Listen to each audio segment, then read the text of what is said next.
All right. Hello and welcome. Welcome to the Midnight Society Book Club discussion of And Then There Was Silence by Candace Robinson. I'm Elizabeth. I'm here joined by two lovely ladies who are going to introduce themselves in just a moment. Hello, Danny's Reading Corner. Yeah, we'll talk about this book. Let's see here. First of all, though, if you are watching live, let us know if you read this or not. And if you have, give us a little butterfly in there. And if not, give us a heart. And then we'll know kind of what's going on with everybody that's watching in the live. We are gathered here to submit this for the approval of the Midnight Society. I don't know if I just kind of basically very recently decided on the criteria for like if this is going to be approved or disapproved for the Midnight Society, or not just this one, but all books. And so how it goes is that if whatever mine plus the co-host's rating are, we take the average of that. And if it's 3 or higher, then it's approved by the Midnight Society. And if it's not, then it is not approved. Okay, so that's how that works. I have with me Alees and Beth. So why don't y'all tell us a little bit about yourselves, about your channel, what kind of books you like to read, maybe, what your last 5-star book was, if you can think of it off the top of your head. Alees, do you want to start since you're right next to me there? Sure. Hello, everybody. I'm Alees. I am literally Alees. That's my BookTube channel as well as my Bookstagram account. I like to think I read mostly horror, fantasy, and sci-fi, but there's some romance in there. There's some thrillers in there. Up until last weekend, maybe it was 2 weekends ago, I hadn't had any 5 stars yet this year, but I finally got 2. And those were Gothicana by Rue Nix and The Women by Kristen Hanna. Okay. Yeah. Nice. Did you recommend The Women to me on my last video, or was that someone else? If you didn't, then someone else did. I don't think I did. But I don't know how I feel about a Kristen Hanna book. That scares me. I'm not gonna lie. But that's awesome. Beth, do you want to go ahead and tell us about yourself? And also, y'all, both of these ladies' information, links, all of that stuff is going to be in the description for this video. So check them out. My name is Beth. You can find me here on YouTube at Beth Morvant. I recently restarted my YouTube channel because I deleted my old one last year. And then I slowly had regrets. And so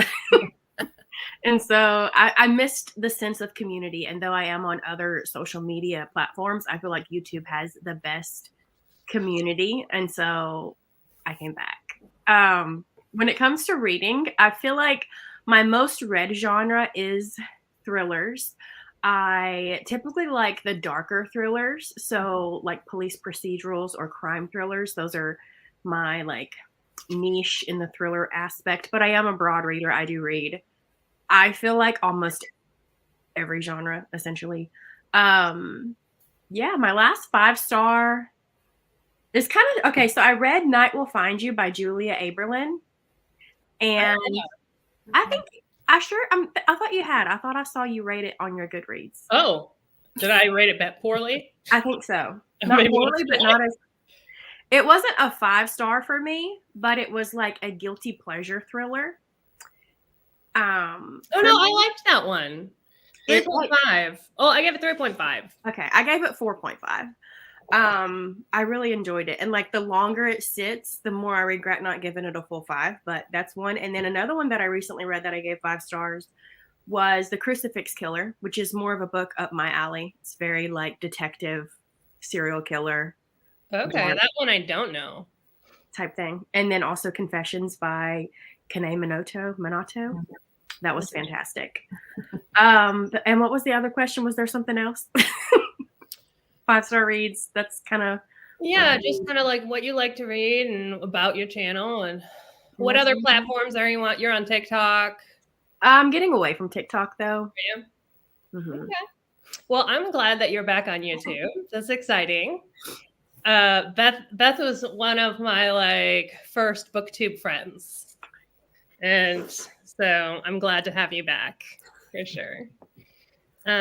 Let's see. Okay, so we actually have a few people in the comments that read this with us, which is really cool. Monica, I am very interested to see your opinion because I know you have some very strong opinions much of the time. Let's see. And we have Sketchy Reader Amanda. I like that. Deborah. Hi, Alyssa. Hi. Just bought the Crucifix Killer. Ooh, nice. I have not heard of that one, I don't think. But I'm not very good at recalling books, apparently. There's no audiobook, so just I think it's like a UK. I think it's UK based. I think. Oh, okay. And it's a series, and there is no audiobook, so you do have to read it. You got to raw dog it, so it takes a minute, but I had a fun time. Yeah. So. Nice segue. Let's go ahead and talk about the elephant in the room, that there was no audiobook for this book. Oh my God. It's self-published. What's that? I believe it's self-published. I think she published it herself. I think you might be right because it says it's actually made in Capel. Yeah, and I didn't see it because there's not even like a symbol or nothing anywhere in here. So I think it's literally just her. And so the audiobook would have been very expensive for her to produce. Yeah, that's the thing. Like, here's the thing. I don't want to not pick up a book because it's not traditionally published for the book club, you know? Right. So there's two sides to this because I also, as an avid audio reader, it's a lot more reasonable for me to have an audiobook to be able to, you know, get through it efficiently. And that's just how I read. This reading physically takes me so long. I am so slow. And I also have issues with just like sitting still. But so I don't want to not pick it because it doesn't have the audiobook, because I know audiobooks are licensed out. They're like, the way that audiobooks are made is like somebody buys the rights to it like they do for movie adaptations. So someone will buy the rights to it, and then that person makes the audio, and then they take in whatever money they make from the audio after they buy the rights. So I don't want to dissuade people from picking up authors that aren't traditionally published because somebody hasn't bought the rights to their book. I do think that books that are traditionally published these days should absolutely, like, the publisher should be responsible for making sure that it has accessibility and it has an audiobook so that everyone can read it. But it's a whole can of worms. Yeah. And so it's just something that I'm going to have to consider in the future, you know, and take that into account, and at least like let people know up front, like, hey, this doesn't have an audiobook. So, you know, we need to spend a little bit more time with it. We need to hold it like a baby. Yeah. I feel like, so I used to never read audiobooks because I couldn't concentrate. I couldn't like focus on the audiobook. And I feel like a lot of people have that same issue until I discovered that if I'm keeping my hands busy, like mindlessly busy, so like crocheting, whatever, I can do it. And in that I love audiobooks now. And I got into audiobooks when I had my children because kids take a lot of your time, you know? And so I've recently, this past year, slowly have been like teaching myself to get back into like physically reading books. And I do find that one, reading on a Kindle reads a lot faster than reading a physical book. And two, if the book is not interesting enough, it's very hard to get through the book physically. Like, I get taken out of the story too easily if I don't really give a flying hoo-ha about the character. So that also plays a big role in it. But 100%. Yeah. So let's go ahead and skip right into what we thought about this. We're still in non-spoilers. We're going to stay in non-spoilers until I will let you know if you're interested in reading this book, so that you can get out before we do get into spoilers. But yeah, just know that for right now, it's going to be non-spoilery. So we're going to probably keep our answers a little bit on the shorter side and not really delve into it until we get into the spoilery stuff. So let's talk about ratings. Let's do ratings. Let us know in the comments as well what you rated this. I am very curious. Who would like to start? Beth, go why don't you go first. first? I'll go first. First off, I would like to say that I don't give books 1 stars. I only give a book a 1-star rating if I feel like the book is insulting, degrading, like something just horribly should never been published. So typically a lot of the books that I really hate, I don't really hate books, but like I really don't care, are 2 stars. That being said, this book got a 2 from me. Okay. All right. We got a 2-star. And what do you think, Alees? So I struggled quite a bit because there were things that I liked about it, things that I didn't like about it. So I went in the middle and I went with 3 stars. Okay. All right. And it looks like, let's see. Oh, we have a 5-star, Deborah. Ooh. A terrific experience. I love that, Deborah. I'm so glad you had a good time with it, honestly. I think I gave it 2 stars, can hardly remember it. 2 stars, yeah. So yeah, I'll go ahead. I'm giving it 2 stars as well, I think. I feel terrible because I don't know what it was that made me pick this book, but there was something about it, this like thing that like that I couldn't put my finger on. I had read a review that I could never find again afterwards that said something that made me think this was going a certain way and it wasn't. And so I'm like, oh man, I feel really bummed out. I'm bummed that I didn't like this because I just want to know how you found this book. I don't know. I had it on my list for most anticipated. So I probably I don't even think it was on Net, because a lot of times when I go to look for new books, I go to NetGalley to like see what they've put. It's not even on NetGalley. So I was like, how in the HE and it 40 reviews on Goodreads, like how in the world did she even find this book to pick? I look up like all kind. I research when I do my videos, and I find like the most random blogs and like, you know, whatever. Okay. So it must have been one of those, like someone's personal blog that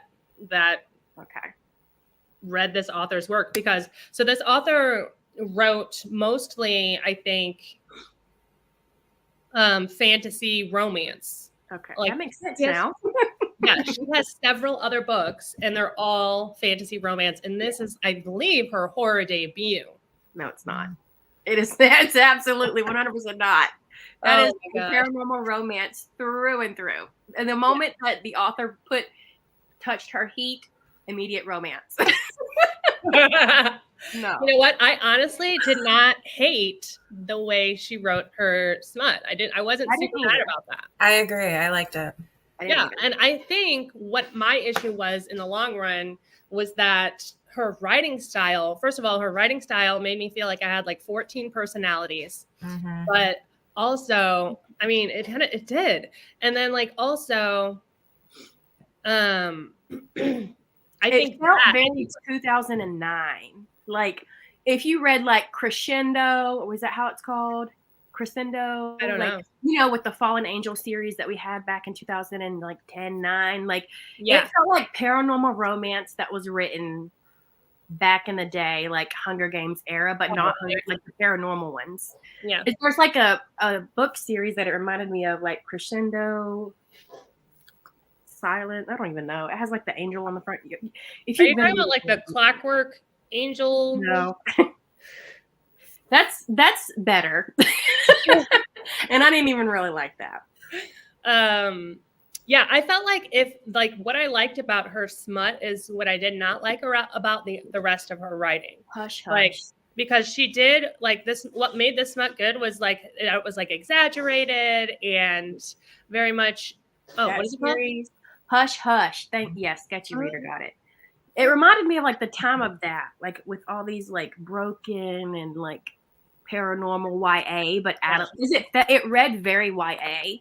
Yeah. I understand she was 23, 24, but it felt very like bratty YA, but we're going to change the age and make her have sex. It's just, it was very cringy in my opinion. I used to read like the first series ever that I got into as a like preteen, I guess, was the Mediator series by Meg Cabot, but it was under her pseudonym, which I think it was like Jenny Carroll maybe. But anyway, it was about this girl who like falls in love with a ghost. And this very much gave me that energy for sure. So we need to talk about what this is about. Oh my God. We need to give a description of this. Wow. Do either of you want to do that? No. I will pass the torch. I can give it a go. All right, go for it. No, at this point. All right, so this book stars Sadie Hawkins, and in the beginning, it seems like she and her husband are, perfect for each other, happily married. Well, one day she comes home and he is like hanging from the rafters, and he left her a note, but it's very vague. And so now she's kind of left wondering, what happened? What did I do? What could I have done to change this? And then on her birthday, she gets a note that he had his mom set up previous to him dying, that there was this cabin in the woods that they were both really drawn to, and he ended up buying it for her. So she moves out to the cabin and very strange things start happening. That's great. Yeah, perfect. Perfect. So yeah, on Goodreads, this is listed as just horror, right? Mm-hmm. Just horror. And so I was thinking this is going to be grief horror. Mm-hmm. I was thinking this was going to be one of those where things start happening to her in the woods. And it says in the description as well, the days are still and lifeless. The shadows seem to follow Sadie, and the air holds the scent of her dead husband. As the days go by, Sadie will either have to accept that her sanity is in jeopardy or uncover the mysteries hidden deep within the past, mysteries more terrifying than she ever imagined. I thought, because like when you sent me a choice of like 2 books, and I chose this one because it was giving very, what's that book by Stephen King? Where she's trapped to the bed. Gerald's Game. Like she's trapped to the bed and her husband dies, and like she doesn't know if she's losing her mind or something's going on outside the cabin. Mm-hmm. I thought it was going to be similar to that. Same. Boy, was I off target. Yeah. So I thought this was going to be like a psychological story where we have an unreliable narrator and we don't know if she is actually losing her mind from grief or if she is just like, actually having some kind of connection beyond. And wow, yeah, it's not that at all. So if you've not read this, like, don't go into it for that reason, because that's what sold me on this, and it's not that. That's not what this book is about. The entire synopsis, and even like the first 30% of this book, I think, is not really true to what this actually is about. Because I love the first part. I was like, me too. Their pet names are so cute for each other. They genuinely felt like they were truly like in love. Like they both loved horror movies, and like he did his dark art stuff. She did her dark. Like I felt like they were so good for it. And then it was just like what? Fine here. That's what is happening. Yeah, and it says in the description as well that Sadie's a screenwriter. So I'm expecting there to be some kind of depth in here about her writing. And at the beginning, it kind of does, like they talk about her writing a little bit, but then it just kind of like fizzles out. Like, and we don't really talk about her writing anymore until the very end. And it's just kind of in a like blasé way. So I was excited about having a character being... Okay, there's a bee in here. I need to open my door. Sorry. Oh my gosh, it's a bee? Nice. So I thought that, what was I saying? About her screenwriting, and you thought it would be more. I think we're going to get more about that and about like what, delving into like that author, that creativity, especially with her and him being artists. And I'm thinking, ooh, I love that when authors play with that fine line between artistry and insanity. Mm-hmm. Like Bunny does that. Mother, the movie Mother, does that. And I love both of those things. And I really thought that was what this was going to be. But it wasn't. So we don't consider this a horror novel. We've already kind of said that. So we're saying like paranormal romance, right? Hi, puppy. I mean, I would even go as far as to say like a fantasy horror. Like I did see the horror aspects of it, like with all the organs and the blood talk and Okay, and how gruesome it was. you don't read as much horror, right, Alees? Not as much as you guys know. So that's interesting from your point of view to have that point of view because I did see that. I saw the elements, but here's the thing, like it felt to me it almost felt like it was like pandering to horror fans in a way because of all of the like little things that she's like so obsessed with about horror. And like at the beginning, I felt like I was really relating to her because of some of those things, but also because of like some other things where she was like, oh, I can't keep a plant alive. And like, what else did she say? Just like little things. I was like, oh, this is cute and charming, like Beth was saying. But then there were moments where like, I guess we'll have to get into spoilers to talk about. And see, with the fantasy part, I haven't read a ton of fantasy, and a lot of the fantasy that I have read is more romantic-y, but I would even say that it's even a reach going for that, unless you want to just put that certain second half aspect as a fantasy. I don't feel like there was enough world building. There wasn't really at all. It just kind of jumped into like, oh, surprise, wake up, this is what it is. Yeah. There was no explaining nothing. I don't know. I felt like it lacked in every single department that this book could be slotted in. I don't know. It was a very confused book. Yes. Yeah, I completely agree. I thought it was kind of all over the place. It really needed more editing. And it kind of at times felt like she was just making up the world building as she went. Yeah. Like, because you're like, we'll get into spoilers with that stuff, but like when she's talking about some of the things that are happening, like at first, when we're starting to think maybe it's paranormal, she's not shocked at all. Our main character, she's just like, oh my gosh, I like horror. I wrote in some of the book, and I was like, this is the dumbest character I'm pretty sure I've ever read.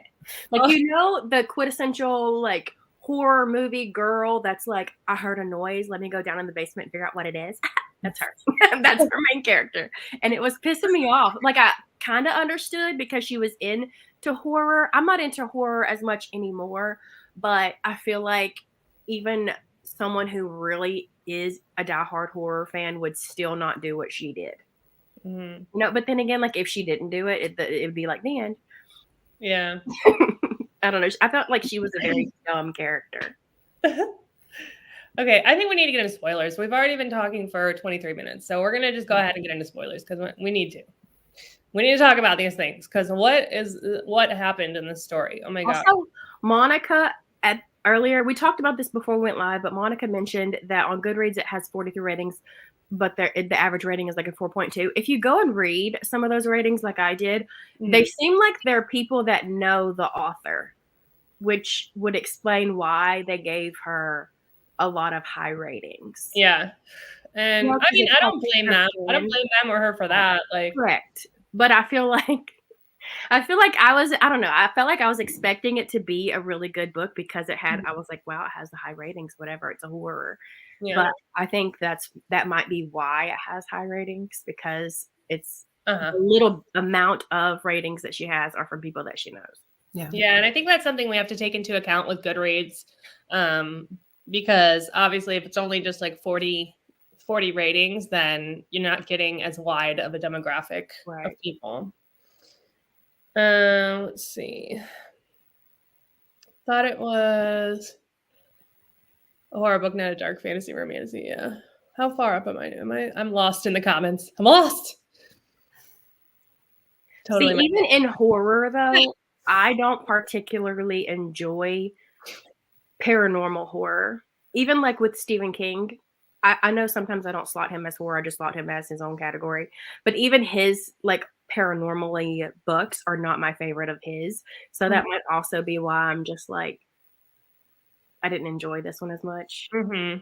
I think though, if this had been marketed as a fantasy romance or a paranormal romance, then like Deborah loved it, and Yeah. you know, because that's what They she, went into it with a whole different expectations. yeah. And I even like had a moment with fantasy romance. Like I still like, you know, I may read the next Sarah J. Maas. I don't know, but like, you know, I definitely had my moment with that, and I can see that that's what she's comfortable with. And there was even Deborah, that's criminal. Sorry.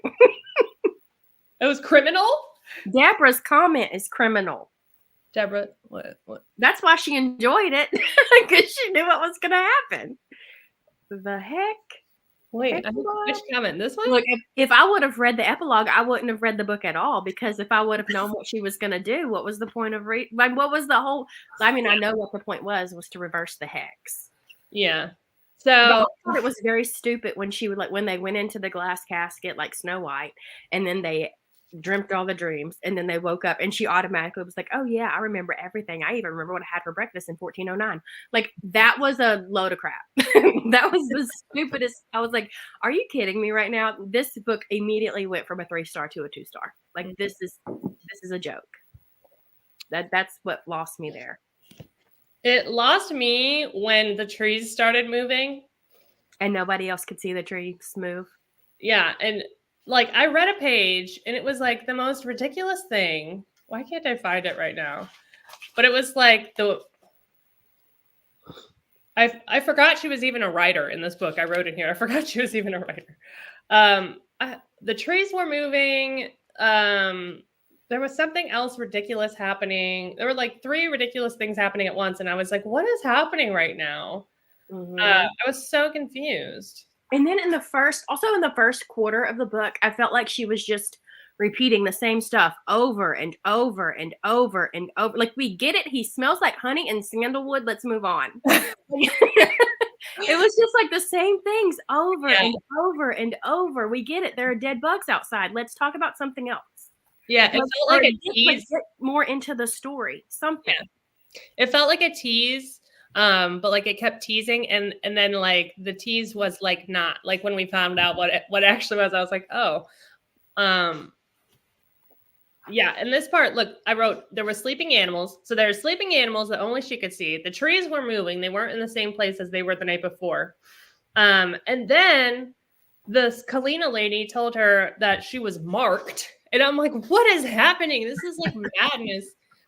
And everybody's just going along with it. Even the mother-in-law, she like tells the mother-in-law, the mother-in-law sounded suspicious at first, because right when she went to go eat with the mother-in-law just immediately was like, "So has anything weird happened at the cabin?" Mm-hmm. I was suspecting something would come in with like the mother-in-law having something to do with it. I was kind of expecting that to happen. I was like, what if River's not dead and this is all just to promote her stupid? I would have been so pissed because like they made her grieve for that long, but it would have been a better story. Yeah, you're right. Like, how did her mother-in-law just be like automatically sit down? So is anything weird happening at the cabin? Do you want to go see my friend who's a fortune teller and she'll also read you your tarot cards? Like, how did you know? How did you know? And then it's kind of weird that like just because she spread the ashes in the woods, that you're telling me that couldn't even really have brought it on, because River was getting the urge to kill her before she even spread the ashes in the woods. So then the author was like, what started this was her spreading the ashes in the woods.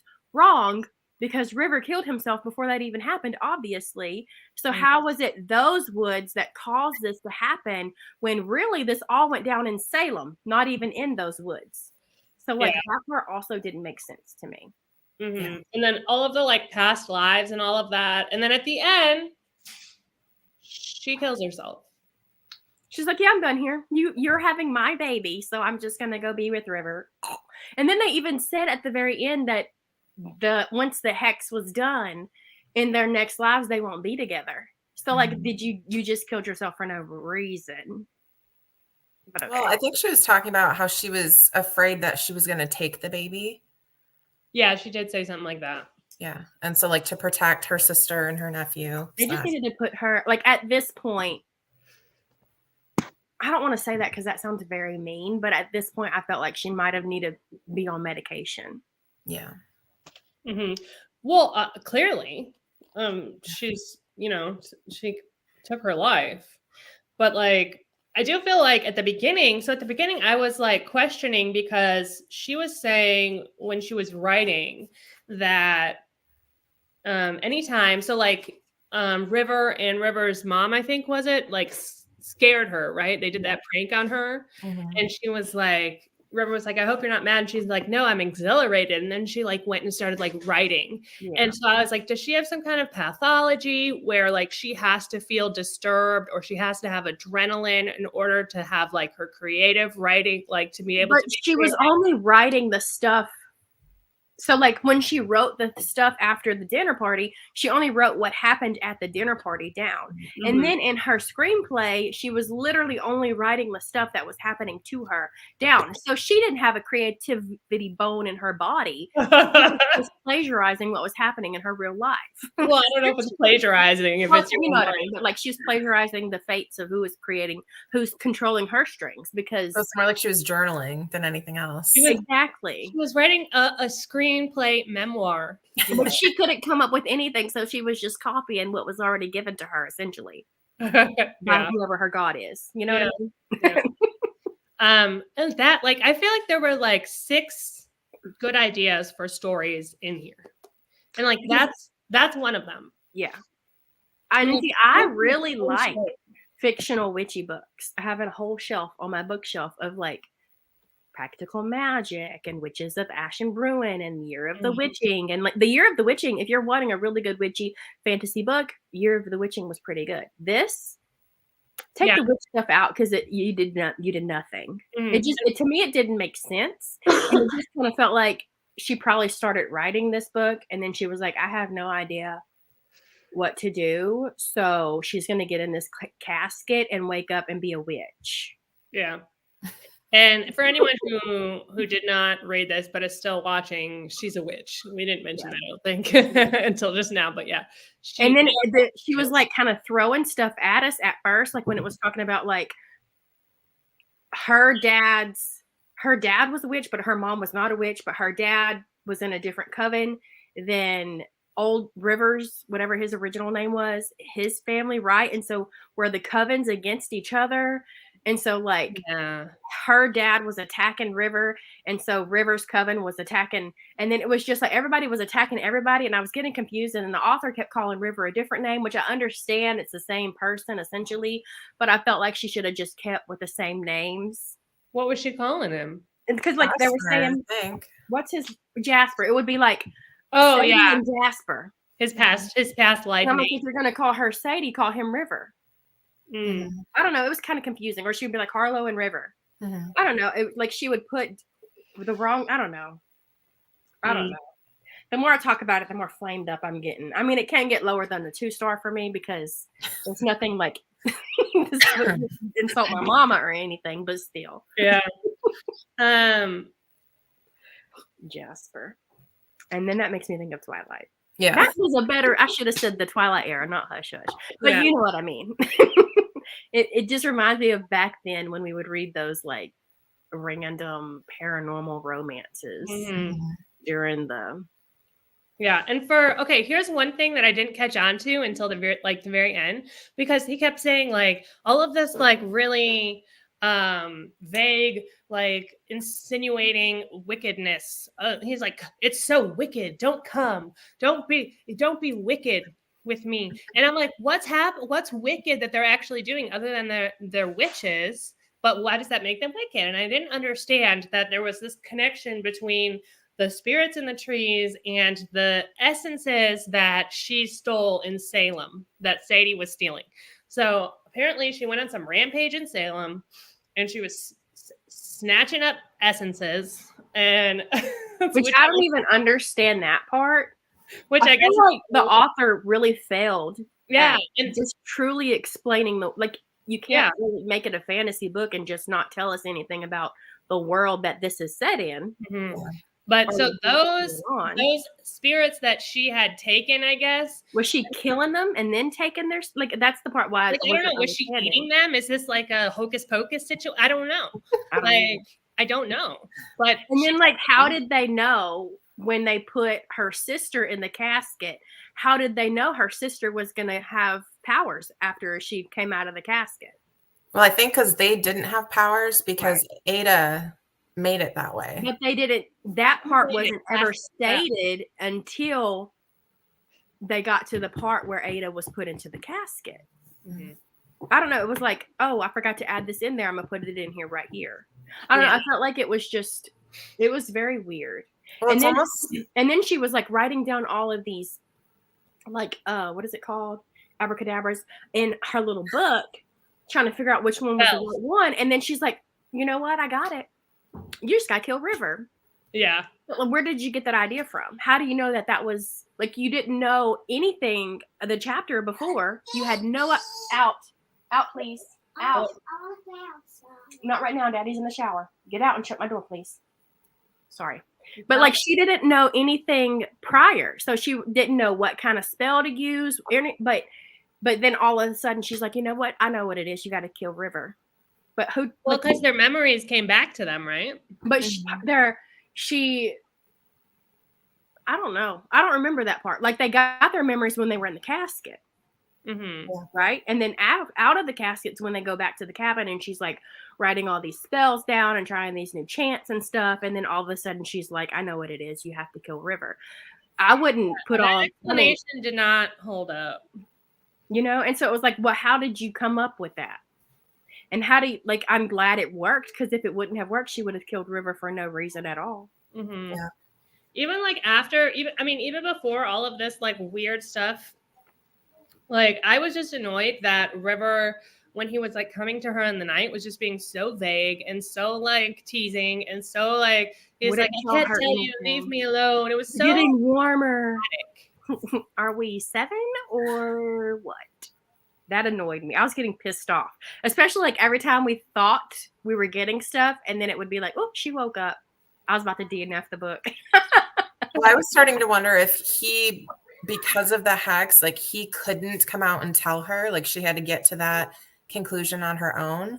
That's kind of where because I was getting frustrated. The author should have made that more clear, I guess, because like, to me it just felt annoying. Yeah, like maybe if we would have had River's POV, but then I don't know. Okay, here's one thing that I highlighted because I thought like the writing just didn't make sense and where I felt like it needed editing. Mm-hmm. On page 207, chapter 20, the first sentence, it says, Sadie jerked forward at the terrifying sound, knowing the malevolent spirits were below ground, trying to get past the wards and through the walls.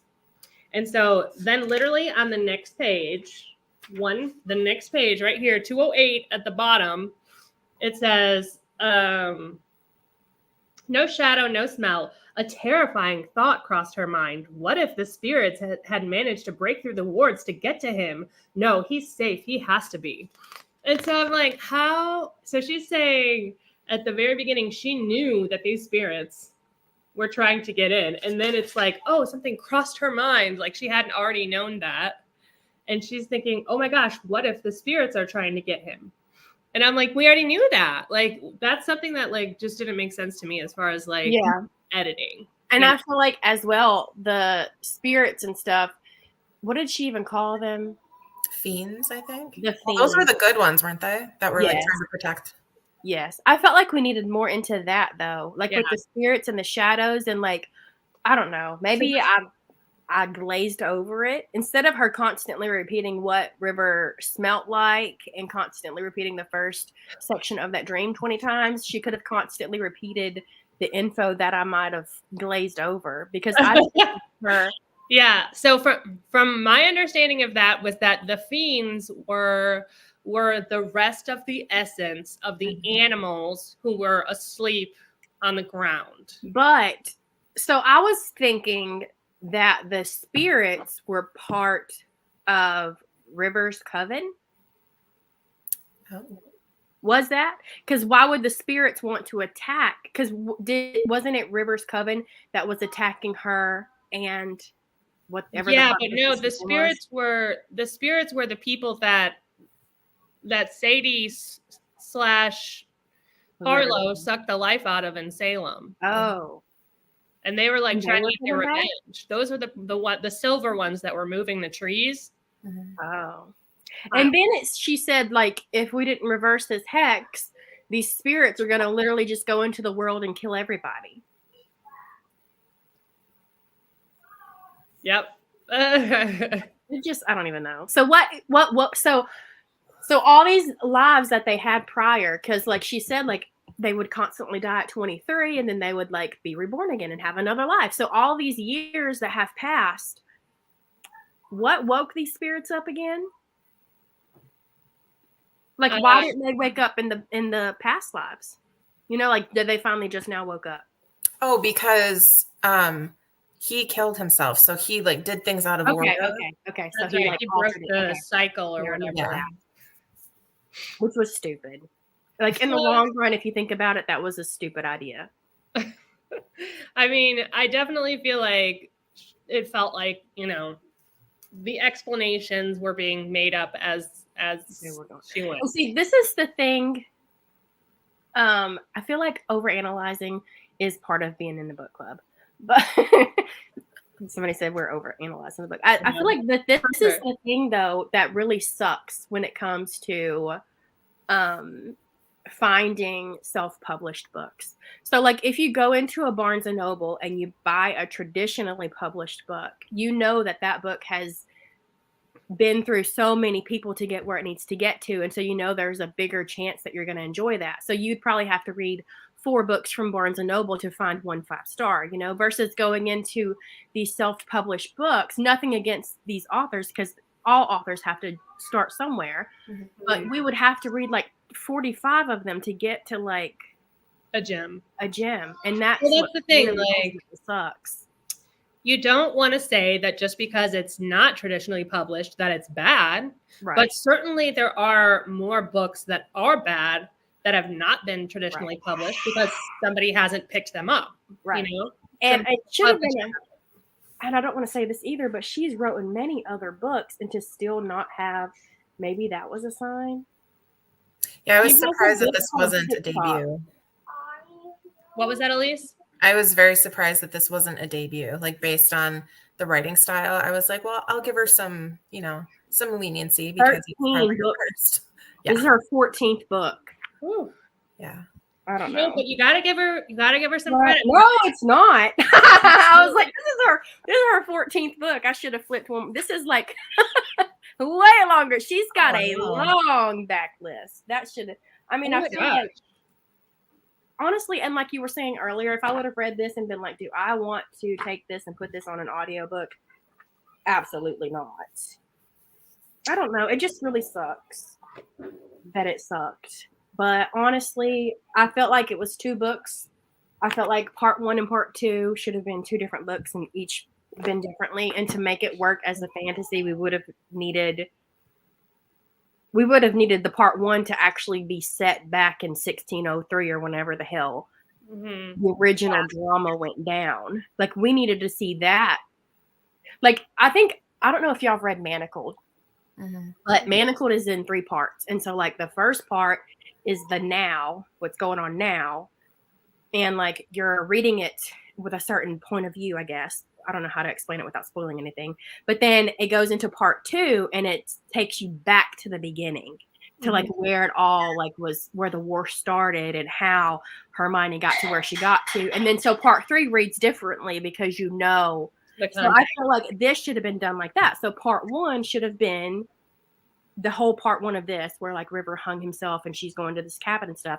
And then part 2, it should have taken us back to the Salem witch trials and we got to see her dad do the thing. Then we got to be there instead of reading it as flashbacks. So we would have not been as confused, or I would at least was kind of confused for some bits of the book. And then part 3 would be kind of continuing on from part 1, but now that we know what truly happened. So like, because for instance, in Manacled, in part 2, it's Hermione getting her memories back. And so that's what we're reading, but it's reading as a not memories. It's like a story. If that makes sense. So versus in here, when she's getting her memories back, it's just a paragraph or 2 in italics, and she expects us to know everything from those couple of paragraphs.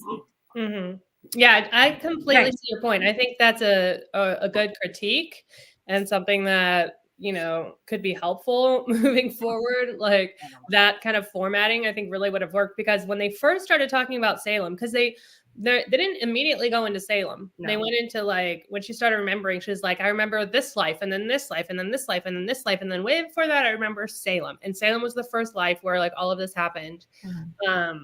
But then after that, when they kept mentioning Salem, it felt like, at first I was like, why do they keep bringing up Salem? Yeah. But then I realized that, yeah, that is like really what this story hinges on, is that but at the same time, I feel like Salem, because even when she mentioned to Skylar Salem, Skylar even was like, I don't believe the witches that were brought to trial with the Salem's witch trial were not witches. And then she was like, but do you believe in witches? And he's like, yes, I believe in witches. But so I don't even think it should have been, because I feel like even a lot of people will say that the witches that were like burned at the stake or whatever on the Salem witch trials were not actually witches. They were just women behaving badly. Yeah. You know what I mean? So I don't even think, I think throwing, because she was like, not Jasper, her dad's coven was the original Salem's witch trial. He was a man. First off, I don't remember men being hung. I thought it was all women, but I don't know. I'm not a historian. I don't remember that part of this. Yeah, like they talked about how like he was the start of the whole Salem witch trials. I don't know. I felt like they should have left Salem's witch trials out of this. They were the ones, Harlow and Jesper, who were responsible for the witch trials. Okay. But because like her dad was a witch. Yeah. And her dad's coven, I thought, and so was would be her coven as well. It just, to me, it was just like, I don't even know. Yeah. Because it wasn't even like humans, they are humans, but it wasn't even like non-witchy people, like muggles and then witches. Because like that would be the Salem's witch trial. It was like muggles against the witches versus their story was witches against witches. Because it was coven against coven. Yeah. So one thing that I did notice in this that I liked, I guess I can say, is that the witches seemed to be in this story like not somebody who practices a certain religion, but a race of people. And so one thing that she could have done was, you were born into it. Yeah. So what she could have done was added some social commentary in there about that, being that like people are discriminated against these people because they are witches. And it seemed to me that they were born witches, that this wasn't something that they could learn spells and whatever as well, but that it's just something that's innate. No, because she didn't even have to learn the spells. It's like she just knew them. Yeah. Because she was like, put a hex on it and she just knew. Well, I think because she had studied it in past lives. And it's like they're born with these powers. So like this day and age, a witch is like somebody who practices Wicca. Like they go to those little stores and they buy the books and they learn and whatever. Versus in here, it's your dad was a witch, so you're a witch. Yeah. Kind of like in Charmed, you're born. Yeah. And I like it's in your bloodline. I'm kind of iffy in general about witch stories and vampire stories, but when we do stuff like that, if it's a witch story and we're talking about bigger issues like race, I really like that. I think that's cool. If it's like a vampire story and we're talking about existentialism and like living forever, then I think that's really cool too. But like, I don't typically get drawn to those types of stories. Not to say that there aren't stories like that I've enjoyed. But it's not typically my thing, but I was hoping she was going to go. I liked that was the way the system worked in here, even though it was not very well explained, but I would have loved if she had gone into that deeper and like had something to say with this, because I love that concept. And I think that's why it makes this not a fantasy in that aspect. I feel like it makes this a romance book, because in a romance book, you technically don't have to go into background because you're reading it for the romance. Like if you read witchy romance, I just read one not too long ago. I already unhauled it. It was the book of the month one, and it was like their cousins and their witches, but like it didn't go into any of like their family background or anything because it didn't have to, because it was a romance book. Like the thing was just to, I don't know. But then in the end, it made it not a romance because she just offed herself. And they don't end up together. Yeah, because I think the author would have been better leaving River alive. But whatever. Yeah. Or something. And then like, it was also kind of cringy. Makes me think of a romance as well, because romance authors do this. But her goodbye was untying him from the bed to go fuck him and then bringing him back to tie him back up. And she was like, I had to say my goodbye. Okay, girl. Yeah, none of that made sense to me either. Like, supposedly he, at the longer they went, the more he wanted to kill her. Yet they just kept having sex. And like, I don't know. I understand what you're going for there with that kind of like push and pull that comes with that like friends to enemies or enemies to lovers type thing. But it didn't quite, it didn't make sense. It didn't make sense. And there was, and even as a romance, like looking at it as a romance, one, it did end well to even whatever. But then also, it's kind of like the romance books that I hate is when the romance isn't built on page. So like they're already in love when you go into the book, you know? Hey, can you go over there, please? They're already in love. I opened the door to get the bee to fly out of here. Let me close my door. They got more flies. But move, Kaisi. But like in a romance, so like in a romance book, you want to see them fall in love to make it seem believable.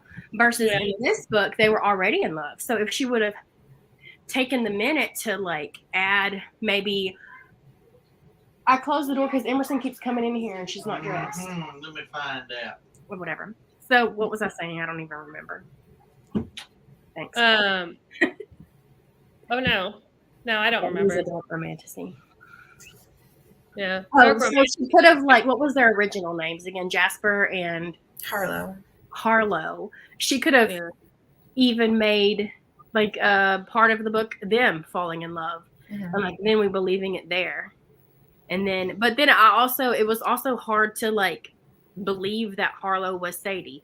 Like it just was like, I don't even know.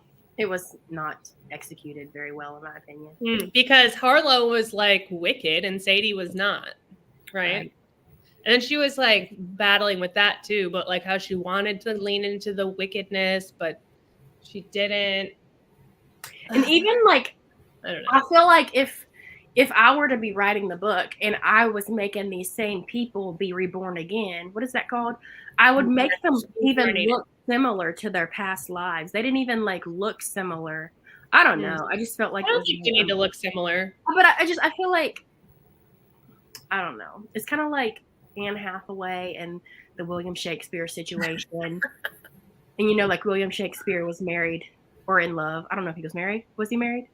I think they were married. I think so. And like he said, his ultimate soulmate was Anne Hathaway, and then he died. And he what did he say? Like he would love her in every life or something like that.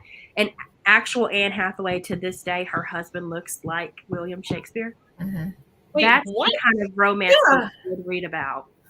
You know how like God made them look the same, so why couldn't this author make her characters look the same? I'm so confused right now. What are you talking about, Shakespeare? William Shakespeare, in real life, Anne Hathaway's husband looks a lot like William Shakespeare. And back in the day, William Shakespeare was in love with or married to a woman named Anne Hathaway. Oh, and I didn't know that. And that was his soulmate. And he said that in every lifetime he would find her. And right now, in our little speck of the world, the timeline, I don't know. Anne Hathaway is married to a man that looks like William Shakespeare. Well, now I got to see what her husband looks like. Who is she married to? I don't know. Same. I just see that all the time, and that would be like something. I don't know. I feel like, I don't know. It would have been cooler if they would have. I don't know. This just wasn't a book for me. And this is a reason why I don't look like Shakespeare. Huh? Adam Schulman? Yeah. Did you type in like Anne Hathaway, William Shakespeare? Because they have two of the pictures together. Can you see him? He looks more like Ryan Gosling. He kind of does. But he also looks like William Shakespeare. He does. That's a stretch. In his younger picture. Maybe. Maybe. Oh, wait. Monica's saying now, no, he's Joseph Fiennes. That wasn't Joseph. Does she have more than one husband? Anne Hathaway has a very eerie connection to Shakespeare, and people are totally spooked. Wait a minute. This is a different person, I think. Joseph. What did Monica say? Joseph Fiennes? Oh! This guy played Shakespeare. He was in the Shakespeare in Love with Gwyneth Paltrow. And he reminds me of Shakespeare because he played that part. Adam Shulman is the name. So it's not this Joseph Fiennes guy. It's Adam Shulman. Okay. I wish I could show you. It's I Adam have Shulman. side by side of them somewhere. And let me see. Aye. Now y'all have opened a rabbit hole. Well, I tried to take a picture of my phone, but I don't know if you can see. But like they put them together. Oh. And like they look more like than I look like them. Okay. That's not the typical picture of Shakespeare that I think of when I think of Shakespeare, but okay, I can see. All right. I hear that nobody really knows what Shakespeare looks like. Who is that nobody really knows what they look like? Is it Shakespeare or somebody else? I don't know. Because people were saying that there's also conspiracy theorists that wholeheartedly can sit here and argue with you that William Shakespeare was a woman. And like if you read I would love that. And you read it in like the point of view of a woman, it makes more sense than I don't know. It's a whole thing.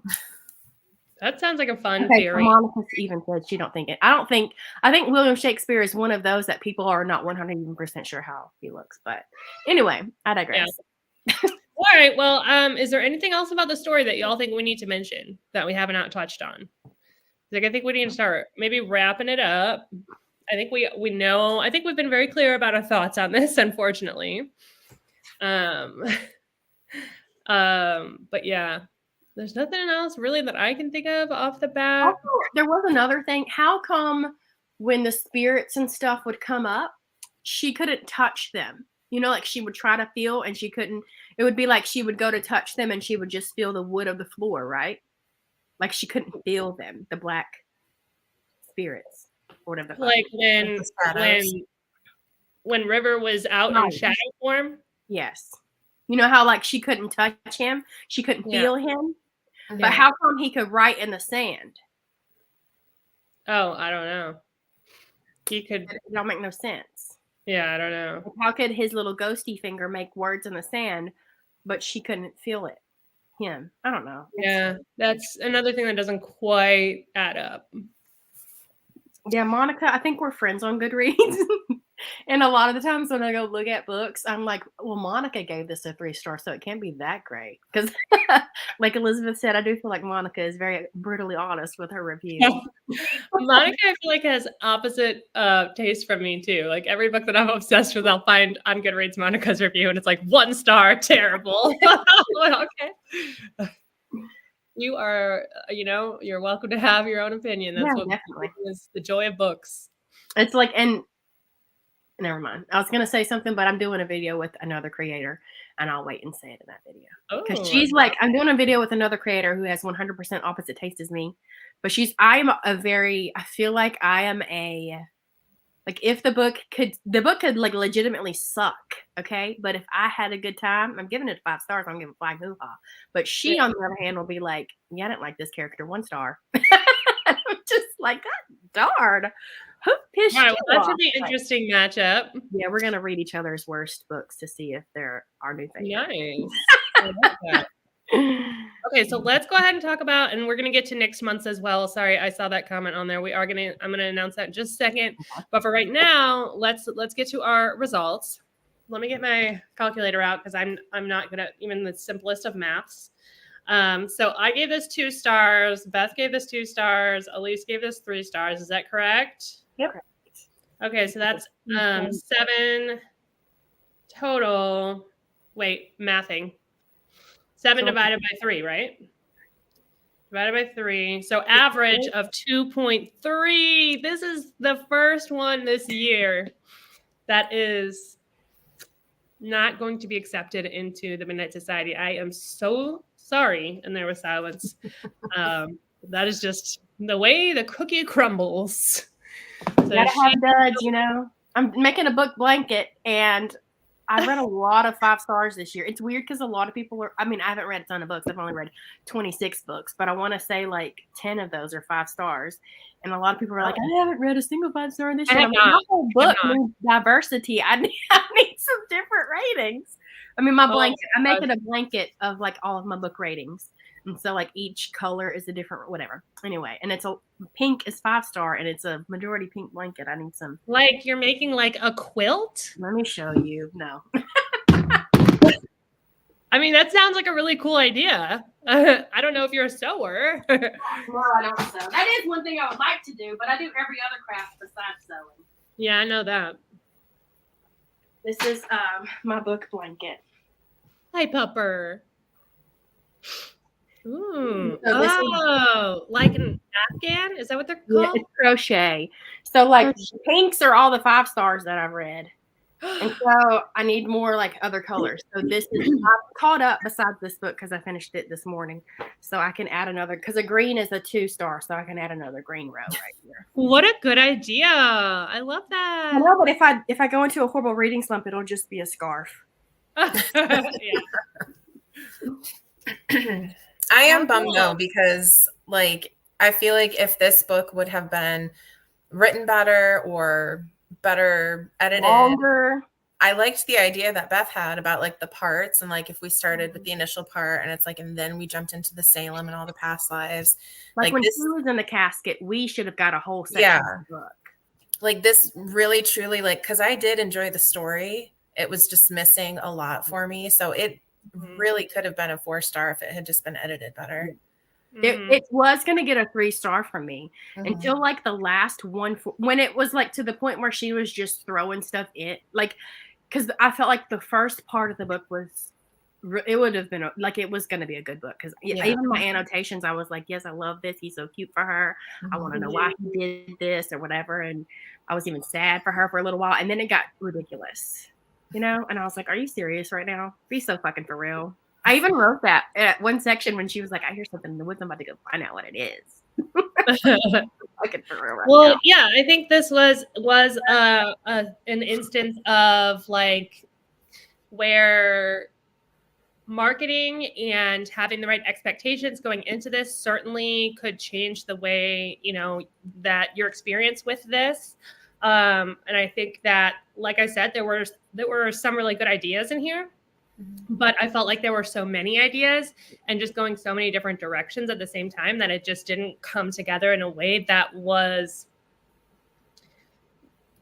made sense, you know? Yeah. So one more thing I wanted to ask. Did y'all understand the veil and like why when she would go to sleep, she would dream?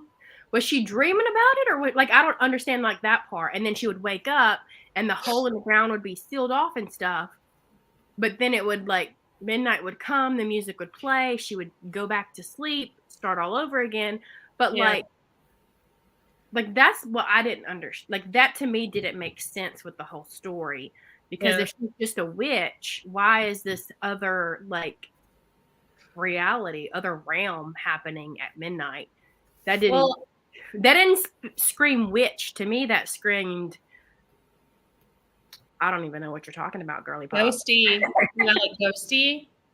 At first I thought it was going to be a paranormal ghosty book, but because what is that one series that Kayla really likes? Where they have what is it?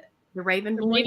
Raven Boys, yeah. And there's something like that in that story where there's like a veil or a part of the land where the veil is thinner between the spirit world. I think that but it's something. Not like when they fall asleep though, right? No. Like, I didn't understand how was this all real if she can only get to it if she was asleep.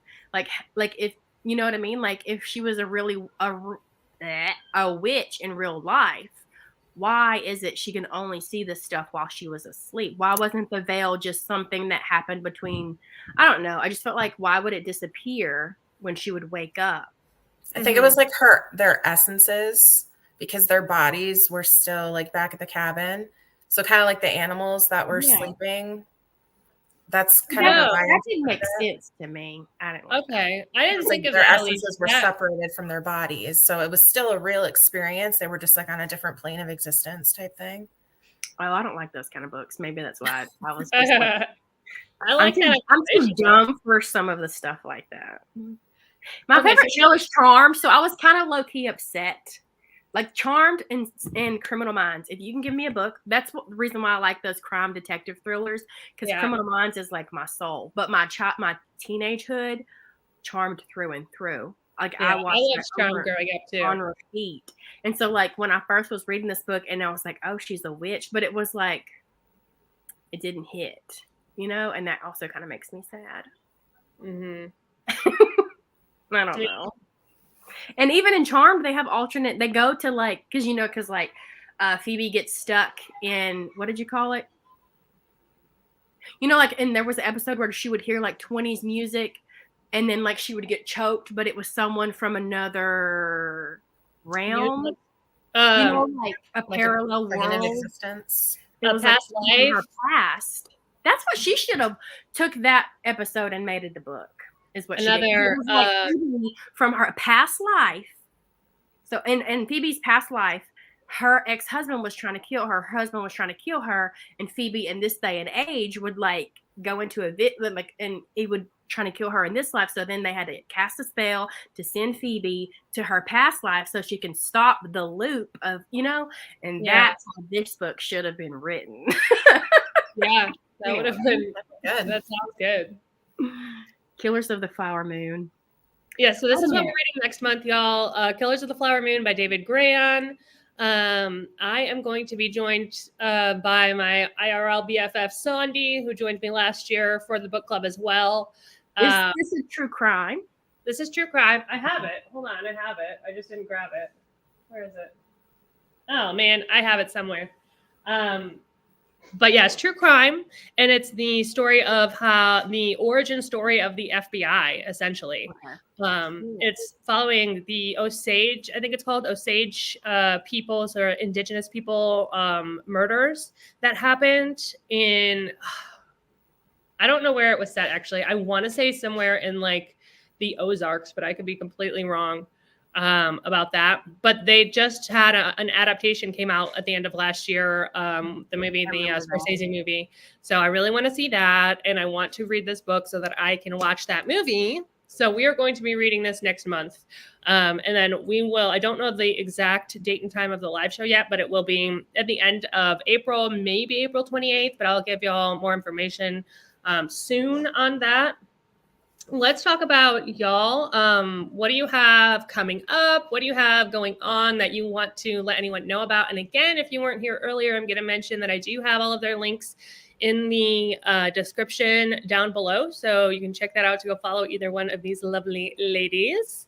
Beth, what do you have coming up? Anything you want to shout out? I have a readathon coming up in April. It's a 24-hour readathon, but takes place over 4 days because we use the timer method. So instead of having like the challenges of prompts like normal readathons do, the challenge is just going to be you have to fit 24 hours of reading in your life. But there's going to be like a buddy reading stuff. I have that coming up in April. And then also I did a video on my channel called Bookshelf Ultimatum that kind of popped off. Episode 2 will be coming out soon as well. Sweet. And what's your handle everywhere? Beth Morvant, my name. There we go. There we go. Beth Morvant. Literally every social platform. I have them all the same, which is so easy to remember. That's nice. What about you, Alees? What do you have going on? Well, I'm still a fairly small booktube channel, so I've been trying to come up with ideas of things to get my creative juices flowing. I did start a series. I just haven't released any of the episodes yet, but it has to do with unhauling books. Like I have way too many books, so I need to shrink my shelf. So I'm hoping to have that first episode out sometime in April.